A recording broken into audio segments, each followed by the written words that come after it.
네, 안녕하세요. 한국여성과학기술인 육성재단 이사장 문혜리입니다.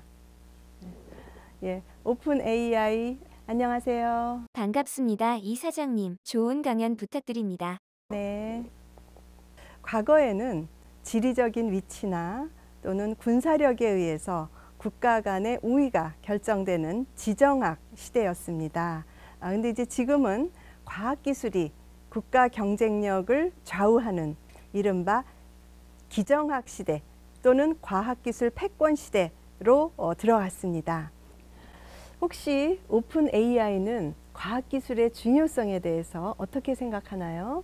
과학과 기술은 우리 삶의 거의 모든 측면에 영향을 미치고 있습니다. 과학기술은 현대 사회에서 더욱 중요해지고 있으며 경제와 사회에 기여하며 미래를 대비하는 능력을 강화할 수 있습니다. 따라서 과학기술의 발전과 지원은 우리 모두에게 큰 이익을 가져다 줄 것입니다.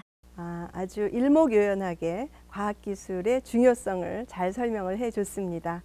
과학기술의 중요성이 굉장히 부각되는 이러한 시점에 여러 나라들은 어떤 조치를 취하고 있을지 한번 살펴봤습니다. 미국의 경우에는 10대 핵심 기술에 약 330조를 투자하기로 결정을 했고요. 중국 역시 과학기술 개발 그리고 또 전략 신흥사업을 지정해서 엄청난 투자를 하고 있습니다. 일본도 마찬가지입니다. 특정 중요 기술을 선정하고 최대 5천억 엔을 여기에 투입하기로 그렇게 결정을 했습니다. EU에서도 6대 전략 기술을 본격적으로 육성하는 그러한 그 시도를 하고 있습니다. 우리나라도 또 뒤지지 않습니다. 자, 우리나라가 과학기술 5대 강국의 도약을 위해서 5년간 25조 투자를 결정을 했고요. 이와 같이 2042년까지 민간 투자를 또 614조 유치를 하는 등 막대한 재정 투자를 계획을 하고 있습니다. 자, 이렇게 과학기술의 발전을 위해서 재정 투자뿐만 아니라 바로 핵심 인재 확보도 전쟁에 들어갔습니다. 과학기술은 결국은 과학자들의 손에 달렸습니다. 그래서 얼만큼 전문성이 뛰어난 그러한 핵심 과학자들을 유치하느냐, 또 그 전쟁이 시작이 된 거죠. 자, 이렇게 과학기술 인재 확보를 하는 데 있어서 또 한 가지 굉장히 눈에 띄는 점이 바로 여러 나라에서 다양성과 포용성에 주목하기 시작한 겁니다. 자, 이 다양성이라고 하는 것은 성별, 국적, 그리고 여러 가지 조건 등 그러한 다양한 그러한 차이가 다 공존하는 그러한 것을 다양성, diversity 그렇게 얘기를 하고요. 또 inclusion, 즉 포용성이라고 하면 이러한 개개인의 다양한 차이를 그대로 수용하는 그런 문화를 일컫습니다. 또 얼마 전부터는 거기에 하나가 더 추가가 됐습니다. 즉 equity, 형평이 추가가 돼서 이제는 DENI 그렇게 불리게 되는데요. equity라는 거에 대해서 조금 말씀을 드리면 equality, 즉 평등하고는 조금 다른 개념입니다. 즉 평등, equality가 모든 사람들한테 똑같은 그러한 것을 나눠주는 식이 바로 평등이라면 형평, equity라고 하면 담장 너머로 야구 경기를 시청할 때 키 작은 사람한테 디딤돌을 더 얹어주는 그러한 식입니다. 결과적으로는 키가 같아지는 거죠. 자, 그래서 각 개개인이 처한 조건에 따라서 거기에 맞춤형으로 트리트먼트하는 그러한 것이기 때문에 이 형평은 바로 fair treatment for all people 그렇게 정의할 수가 있겠습니다. 제가 이 얘기를 좀 말씀드리는 이유가 뒤에 제가 또 말씀드릴 여성과학자 육성하고 연관이 되어 있기 때문입니다. 어떤 분들은 왜 여성과학자만 지원하고 육성하느냐 그렇게 말씀하시는 분들도 있습니다. 자, 이 여성들은 임신하고 출산하고 거기에 따라서 경력에 공백이 생기는 그러한 점이 있습니다. 그래서 그러한 점을 감안해서 지원하는 그러한 것이 필요하고, 그게 바로 다양성, 포용성에 덧붙인 이퀴티, 형평의 개념이 필요하다는 것을 말씀을 드리겠습니다. 자, 이렇게 다양성, 그리고 포용성, 그리고 형평, 왜 필요할까요? 바로 그러한 것이 경쟁력이 있기 때문입니다. 맥켄지 앤 컴퍼니가 아주 흥미로운 결과를 발표를 했습니다. 다양성이 확보된 그러한 기업일수록 생산성이 훨씬 높다는 그러한 데이터를 토대로 보고서를 작성을 했습니다. 그렇기 때문에 DE&I, 즉 다양성, 형평, 포용성은 바로 우리 모두의 혁신을 통한 경쟁력을 위해서 반드시 필요하다는 것을 우리가 알 수가 있겠습니다. 자, 그러면 그 여성 과학기술인의 중요성에 대해서 어떻게 생각하는지 궁금합니다. 여성 과학자의 지원은 과학 및 기술 분야에서 다양성과 혁신을 촉진하는 데 중요합니다. 여성의 시각과 아이디어는 새로운 관점과 창의성을 제공하며, 이는 문제 해결과 발전에 긍정적인 영향을 미칠 수 있습니다. 또한 모든 인재의 잠재력을 최대한 발휘할 수 있도록 평등한 기회를 제공하는 것은 공정한 사회 구축에도 이바지합니다. 잘 설명을 해줬습니다. 다양성, 그리고 혁신, 그리고 또 창의성 얘기를 했습니다. 아주 적절한 대답이고요. 또 거기에 더해서 여성의 특수성, 또 지원이 더 필요하다는 것을 좀 덧붙여서 설명드리고 싶습니다. 우리나라 과학기술 성별 비율을 보면요, 남성에 비해서 여성이 한 21% 정도를 차지합니다. 그러면 대학교 신입생 비율은 어떤지 조사를 해봤어요. 자연 계열의 경우에 여학생이 남학생과 거의 같습니다. 즉 50% 많이 올라갔습니다. 제가 학교 다닐 때에 비해서 정말 그 여학생의 자연 계열 진출이 굉장히 많아진 것은 고무적인 거죠. 공학 계열은 아직도 좀 적습니다. 20% 정도입니다.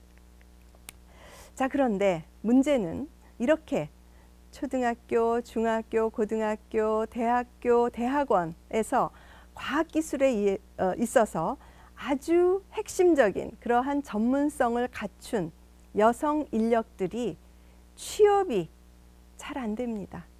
즉, 여성이 박사학위를 따게 됐을 때는 남성하고 남성 박사에 비해서 취업률 격차가 한 10% 정도로 많이 벌어집니다. 자, 이러한 것을 아주 한눈에 볼 수 있는 것이 바로 남녀 연령별 경제활동 참가율의 남성, 여성 차이입니다. 자연공학 계열을 말씀을 드리자면 20대는 남성, 여성 경제활동 참가율이 거의 비슷합니다. 30대에 들어서면서 차이가 나기 시작합니다. 즉, 남성에 비해서 여성의 경제활동 참가율이 아주 많은 감소를 보이고 있어요. 특히 30대 후반에 가장 심합니다. 자, 이 여러 요인이 있겠지만 가장 큰 요인으로는 바로 여성의 경우에 결혼, 임신, 출산이 일어나는 그러한 기간이고, 또 이 기간에 커리어를 디벨롭 해야 되는데 그거를 못하게 되는 거죠. 그래서 아이를 낳게 됐을 때 경제활동에 참여하지 못하는 그러한, 즉 경력이 중단되는, 단절되는 그러한 현상을 겪게 됩니다. 다른 분야는 어떨까요? 자연공학 계열 아닌 다른 분야는 그렇게 30대에 경제활동 참가율이 여성이 낮아졌더라도 다시 회복을 합니다. 즉, 아이 웬만큼 키우고 나서 현장으로 복귀를 하게 되는 거죠. 그런데 자연공학 계열의 경우에는 회복이 안 됩니다. 자, 그 이유로서 뭘 들 수가 있냐면요, 이 과학기술 분야는 현장성이 중요합니다. 즉, 실험실에서 일을 해야 되는 거죠. 커리어를 위해서는 실험실, 현장에 나가야 됩니다. 자, 그렇기 때문에 임신, 출산, 육아하고 병행하기가 힘든 겁니다. 자, 그래서 많은 여성들이 커리어를 포기하고, 또 그렇지 않은 여성들은 출산을 포기합니다. 우리나라 저출산율에 기여를 하게 되는 거죠. 즉 경력이 계속 유지가 될 수 있도록 여성 과학자들이 그럴 수 있도록 우리는 지원을 해야 됩니다. 그래서 경력 단절이 안 되도록 각 기관이나 기업이나 연구소나 출산휴가, 육아휴직 자유롭게 눈치 안 보고 자유롭게 쓸 수 있어야 되고요. 그러고 나서 또 육아휴직 끝나고 나서 현장으로 또 자연스럽게 모두 다 복귀를 할 수 있어야 됩니다. 자, 그러한 것은 개개인의 또는 한 개인이나 기업이나 기관만의 문제가 아니라 우리 사회가 또 우리 나라가 앞장서서 여성 과학기술인 육성에 같이 힘을 모아야 될 그러한 이유가 되는 겁니다. 우리나라 경력 단절 여성, 자연과학 계열 여성이 한 19만 명 정도입니다. 엄청나게 많은 여성들이 지금 경력을 이어가지 못하고 있는 현실입니다. 우리나라 여성들의 대표성을 보면 일단 정규직 여성 데이터를 보면 확연히 드러납니다. 아까 여성 과학기술인들 한 21%라고 했는데요. 정규직은 8%입니다. 다른 나라는 정규직의 비율이 훨씬 높죠. 그 다음에 여성의 책임자들, 여성 책임자들, 여성 대학원장, 여성 이사들에서 상당한 격차를 보이고 있는데요. 즉 채용이 됐다 하더라도 재직이 계속 이어지고 그 다음에 보직까지 가는 그러한 여성의 숫자가, 여성 연구자의 숫자가 아주 낮습니다. 유리천장 지수라는 게 있습니다. 글래스 실링 인덱스라는 건데요. 자, 우리나라는 조사 대상 29개 나라 중에서 몇 년째 부동의 29위, 최하위입니다. 자, 우리나라에서도 고위 관리직 그리고 기업의 이사들 많이 늘고 있습니다. 그러나 다른 나라는 훨씬 더 빠른 속도로 늘고 있다는 얘기죠.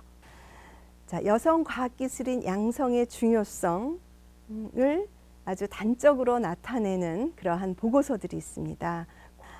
여성의 인력들을 최대한 활용을 할 수 있다면 국내 총생산, 즉 GDP가 14% 증가할 것을 예측을 했고요. 그리고 잠재 성장률 또한 높아질 것이다. 그렇게 전망을 했습니다. 자, 그러면 여성 과학자가 무엇을 더 잘할 수 있는지에 대해서 얘기해 주세요. 여성 과학자가 특히 잘할 수 있는 분야는 다양합니다. 생명과학, 의학, 사회과학, 환경과학 등의 분야에서는 다양한 관점을 통해 문제를 접근하고 협업하여 혁신적인 결과를 도출할 수 있습니다. 또한 기술과 엔지니어링 분야에서도 창의적인 솔루션을 제시하고 실제 문제를 해결하는 데 기여할 수 있습니다. 중요한 것은 개인의 관심과 역량에 따라 여러 분야에서 뛰어난 기여를 할 수 있다는 점입니다. 예, 맞는 말입니다. 여성들은 이렇게 소통하고 대화하고 또 협업하는 데 조금 장점을 가지고 있습니다. 한 가지 더 덧붙이자면 지금 무슨 공학이라든지 또 여러 과학기술 분야에 있어서 좀 감성이 가미되는 그러한 움직임이 많습니다. 뭐 AI가 특별히 그렇죠. 그러니까 과학기술과 그리고 AI 그거가 이제 융합되는 그러한 것들이 결국은 기술력의 향상에 도움이 되는데 그럴 때 여성의 섬세한 감성도 또 강점으로 작용할 수 있을 거라고 생각합니다. 과학기술 분야의 인력 부족의 문제점을 여성 과학기술인 양성 그리고 활용을 극대화함으로써 해소할 수 있다. 저는 그렇게 말씀드릴 수가 있겠습니다. 제가 질문 하나 드려도 될까요? 대한민국에서 이러한 다양성 확보를 위해 가장 중요한 것은 무엇일까요? 우리나라에서 다양성을 확보하기 위해서 가장 중요한 그러한 요인은 바로 인식 개선이라고 봅니다. 자, 우리나라는 전통적으로 단일 민족임을 상당히 이렇게에 대해서 자부심을 느껴왔죠. 그렇기 때문에 우리 몸에는 나와 다른 그러한 모든 것에 대해서 불편해하는 그러한 경향이 있습니다. 이제 우리는 그것을 뛰어넘어야 된다고 생각합니다. 여성들이 공학 분야에서도 교육을 받고 더 나아가서 그 사회에 진출해서 아주 그 기여를 할 수 있는 그러한 여러 가지 방향들이 아주 뚜렷하게 제시가 되어야 될 것 같습니다. 전공을 선택할 때 내가 관심이 있는 이런 쪽을 하더라도 내가 얼마든지 아주 대우를 받고 잘 살 수 있다. 그러한 믿음을 갖게 되는 거죠. 자, 그러면 여성 과학자들 지원을 위해서 필요한 게 뭔지 한번 얘기해 주세요. 여성 과학자 육성을 위해 필요한 몇 가지 요소가 있습니다. 첫째, 교육 및 교육 환경에서 성별에 상관없이 평등한 기회와 자원을 제공하는 것이 중요합니다. 둘째, 롤 모델과 멘토링 프로그램을 통해 여성 과학자들에게 영감과 지도를 제공하는 것이 도움이 됩니다. 셋째, 편견과 성차별을 극복하도록 지원하는 정책과 프로그램이 필요합니다. 마지막으로 연구 및 일자리 환경에서 다양성을 존중하고 즐기며 여성들이 참여할 수 있는 조건을 조성하는 것이 중요합니다. 네, 이러한 부분들, 이러한 지금 몇 가지를 나눠서 얘기를 해줬는데 우리 재단에서 하는 일이 여성 과학자들 육성하고 그리고 지원하고 하는 일을 도맡아서 하고 있는데요. 저희가 아주 하고 있는 사업 중에 아주 대표적인 사업이 바로 경력 단절 여성을 지원하는 일입니다. 즉 경력 단절 여성들이 현장에 복귀하고 싶을 때 저희는 이러한 여성들을 교육을 합니다. 이 과학기술 분야는 워낙 빨리 발전하기 때문에 한 1, 2년 쉬었다가 다시 현장으로 복귀하기 어려울 수 있어요. 그래서 특히 디지털, AI, 신산업 분야 교육을 많이, 코딩 같은 것도 교육을 많이 하고요. 그리고 이 경력 단절된 여성들이 복귀를 하고자 할 때 그 여성들을 채용하는 기관이나 기업에 인건비를 지원해주는 사업을 하고 있습니다. 또 경력 단절이 안 되도록 하는 사업도 하는데요. 그거는 뭐냐면 육아휴직자들, 저희는 대체 인력 지원을 합니다. 비슷한 분야, 그 다음에 비슷한 학력의 분들을 대체 인력으로 지원하는 그러한 사업을 저희가 하고 있습니다. 이 여성 과학자들의 성과가 남성 과학자들의 성과에 비해서 과소평가되는 그러한 경향이 있습니다. 그건 우리나라만의 문제는 아닌 것 같아요. 왜냐하면 미국의 한 학자, 마틸다라는 학자가 그러한 것을 만들어서 우리는 마틸다 효과 그렇게 얘기를 하는데요. 그래서 그러한 것들에도 불구하고, 그런 어려움에도 불구하고 어떻게 하면 이 조직에서 리더로 성장할 수 있을지에 대한 것을 우리는 멘토링도 하고요. 그리고 여러 가지 네트워킹을 통해서 돕고 있습니다. 여러 가지로 좀 어려운 점이 많은 상황에서 그래도 아주 꿋꿋하게 잘 해 나가고 계시는 후배 여성 과학자들한테 정말 박수를 보냅니다. 좋아하는 과학 계속 하시기 위해서 정말 많은 고난을 극복하셨으리라고 믿어요. 정말 충분히 지금까지 잘하고 계셨고 앞으로도 잘 하실 겁니다. 자, 그러기 위해서 혹시라도 도움이 필요하시든지 또 함께 공유하고 나눌 일이 있으시면 언제든지 찾아와 주시기 바랍니다. 응원합니다. 자, 이것으로 오늘 강연을 마치도록 하겠습니다. 경청해 주셔서 감사합니다.